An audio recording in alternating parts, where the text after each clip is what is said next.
कधीच नाही चुकणार तुमचे फेवरेट टीव्ही शोज झी5 सोबत, तेही एकदम फ्री। जा बाळा, बस गाडीत। बस म्हणजे मम्मा तू नाही येणारच माझ्यासोबत? तारा, मागच्या कॉन्सर्टच्या वेळेस जगन्नाथने काय केलं होतं कळलं ना तुला?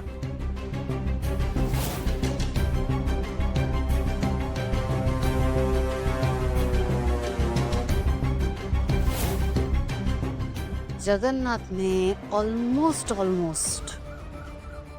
आपलं भांडच फोडलं होतं। तुझं गाणं सुरू असताना जगन्नाथ नक्की काहीतरी गडबड करण्याचा प्रयत्न करेल आणि यू नेव्हर नो, कदाचित तो तुला आणि मला एकत्र येऊ देणार नाही कॉन्सर्टमध्ये। तो काहीही करू शकतो तारा, त्यामुळे मला आता कुठलाच चान्स नाही घ्यायचा आहे। तू एक काम कर, तू आधी या गाडीतनं जा, मी येते ना मागून। पण यावेळेस आपल्या कॉन्सर्टचा सगळा सेटअप हा खूप वेगळा आहे, तुला कळतंय ना? हे नेहमीसारखं नसणार आहे। त्यामुळे तू हा विचार नाही करायचा की सावली कुठं उभी राहणार आहे, कुठून गाणार आहे, ती केव्हा येईल, काय, ते सगळं मी मॅनेज केलेलं आहे। आपली माणसं तिथं आहेत, तू बिलकुल टेन्शन घ्यायचं नाहीस। परफॉर्मन्स एकदम असा दणक्यात झाला पाहिजे, होईल ना?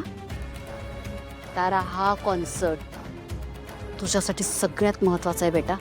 तुझ्या करिअरचा नवा माइलस्टोन आहे हा कॉन्सर्ट, त्यामुळे परफॉर्मन्सवर कॉन्सन्ट्रेट कर, ठीक आहे? पण मम्मा कशाला ना आपण स्वतःहून असं त्या जगन्नाथजींबरोबर भांडण ओढवून घ्यायचं? तारा, तुला काय वाटतं मी त्या जगन्नाथच्या घरी काय त्याची गळाभेट घ्यायला गेले होते हा, की सदिच्छा भेट द्यायला गेले होते? मी जगन्नाथकडे गेले होते ते त्याचा अंदाज घ्यायला। मला बघायचं होतं की तू एवढा मोठा कॉन्सर्ट करते म्हटल्यानंतर त्याची काय रिॲक्शन येणार आहे। त्याने काही करण्याआधीच पुढची खेळी काय खेळू शकतो याचा अंदाज घ्यायचा होता मला। त्या दिवशी तो गप्प होता, शांत होता, पण त्याच्या डोळ्यात ना मला स्पष्ट दिसत होतं ही शांतता साधी सुधी शांतता नव्हती। एखादं वादळ त्या शांततेसोबत नक्कीच येणार आहे याची खात्री पटली मला त्या दिवशी।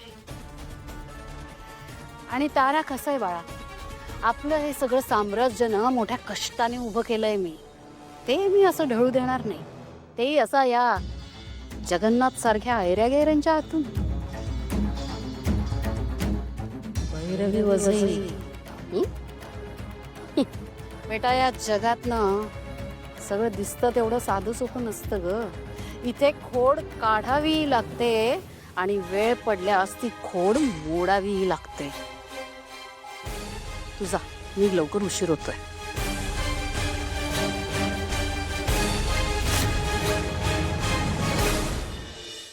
झी5 ॲप डाउनलोड करा आणि पहा सर्व एपिसोड्स एकदम फ्री।